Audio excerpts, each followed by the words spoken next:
For more than 4 decades, Carol Morgan's brutal murder went unsolved. Hacked to death in the storeroom of the convenience shop she ran in Leighton Buzzard, today her husband, Alan Morgan, now 74, was sentenced to life in prison for conspiring to murder her.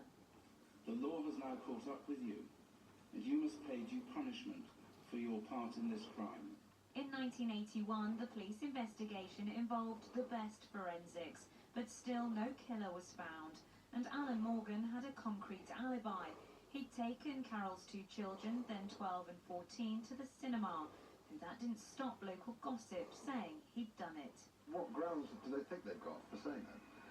Well, because I was happy-go-lucky, I suppose.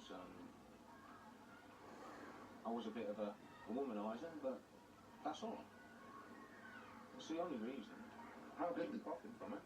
But he did profit from her death. Back then he had spiralling debts and he was having an affair. So he hired a hitman to kill Carol and used her life insurance to clear his debt and move with his now 3rd wife Margaret and the children to Yorkshire. For 40 years he went undetected until 2018 when a witness gave police a new piece of evidence. She gave the account of being involved in a conversation with Alan and Margaret where she was effectively being asked to assist in recruiting somebody to murder Carol. And that gave us the direct evidence, which then built the whole case, really. Neither of Carol's children were here to see the man that they've called Dad for most of their lives as sentenced.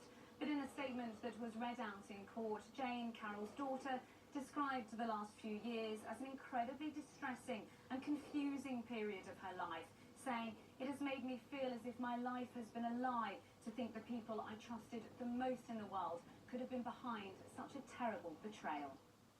Alan Morgan will now spend a minimum of 22 years in prison. The reality, the judge said, is he will die in jail. Charlie Frost, ITV News.